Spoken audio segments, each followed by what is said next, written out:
Paramashivoham.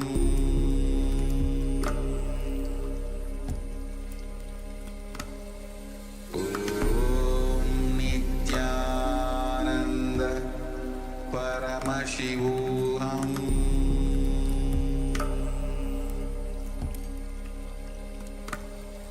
Om Nithyananda Paramashivoham.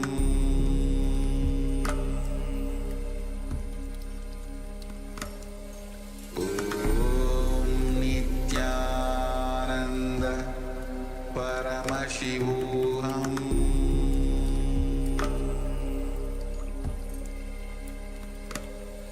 Om Nithyananda Paramashivoham.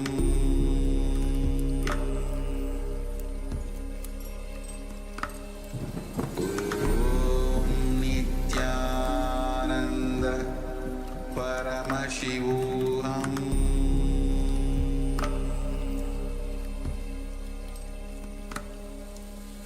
Om Nithyananda Paramashivoham.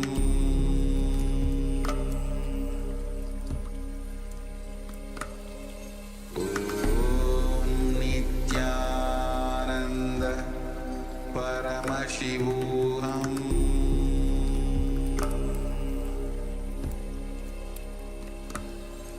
Om Nithyananda Paramashivoham.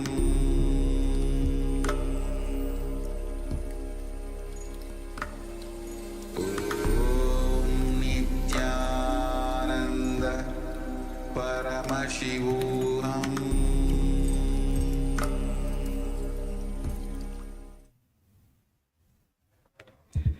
Now, slowly start moving your hands and legs. Bend your knees and bring them to your chest.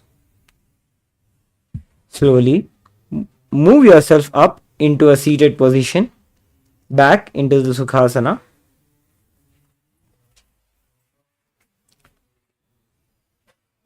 Now, let us conclude this yoga session with the Purna Mantra. Please be seated with your head, neck and spine in a straight line. Bring your hands in the Namaskara Mudra as we conclude with the Purna Mantra. Om Purnamadah Purnamidam Purnat Purnamudachyate Purnasya Purnamadaya Purnamevavasishyate. Om Shanti Shanti Shanti Hari Om Tat Sat. Sarvam Bhagavat Shri Nithyananda Paramashiva Padukarpanamastu. Om Nithyanandam.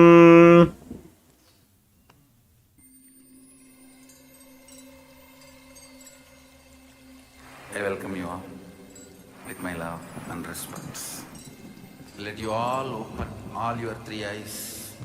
Om Nithyananda Paramashivoham.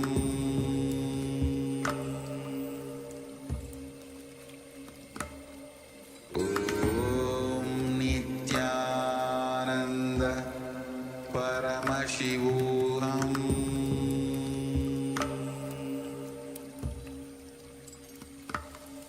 Om Nithyananda Paramashivoham.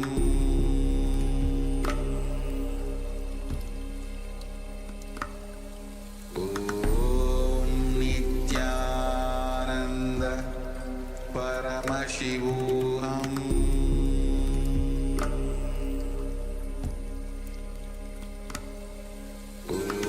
Om Nithyananda Paramashivoham.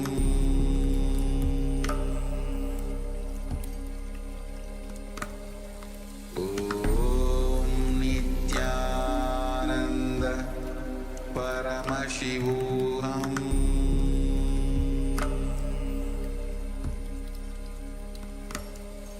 Om Nithyananda Paramashivoham.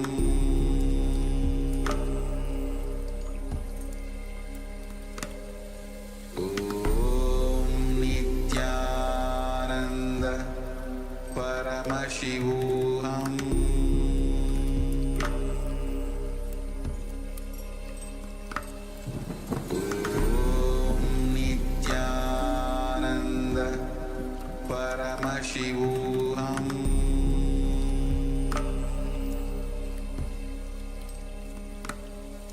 Om Nithyananda Paramashivoham.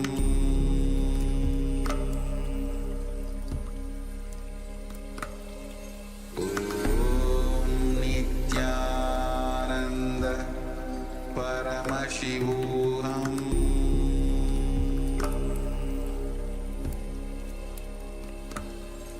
Om Nithyananda Paramashivoham.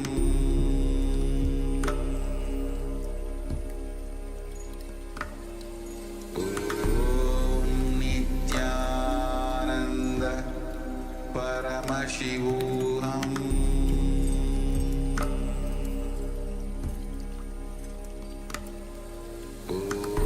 Om Nithyananda Paramashivoham.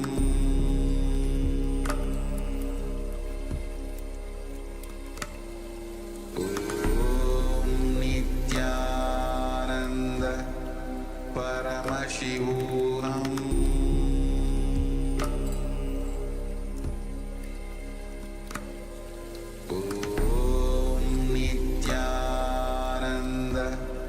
Paramashivoham.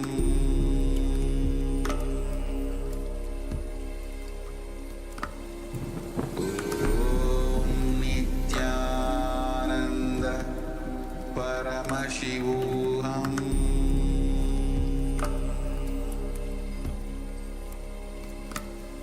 Om Nithyananda Paramashivoham.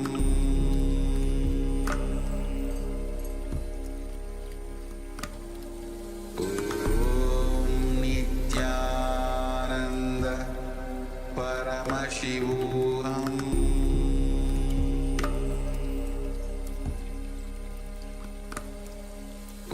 Om Nithyananda Paramashivoham.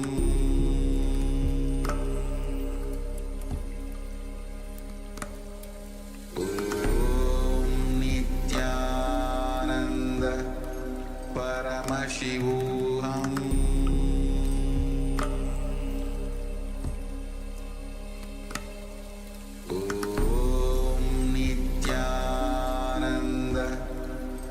Paramashivoham.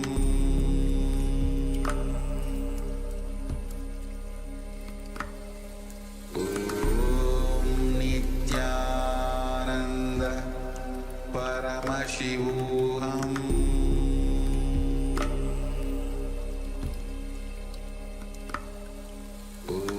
Om Nithyananda Paramashivoham.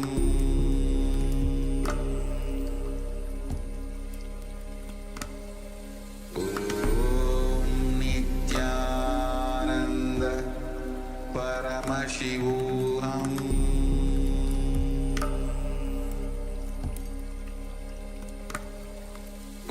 Om Nithyananda Paramashivoham.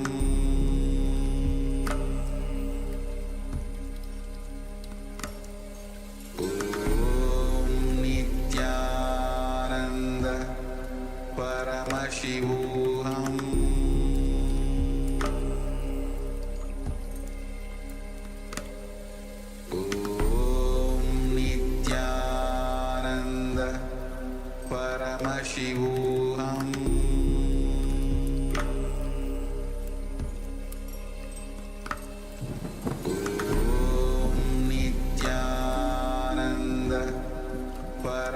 Paramashivoham.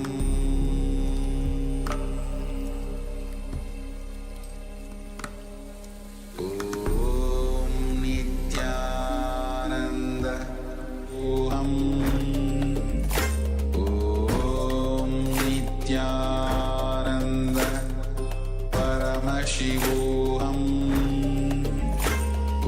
Om Nithyananda Paramashivoham. Om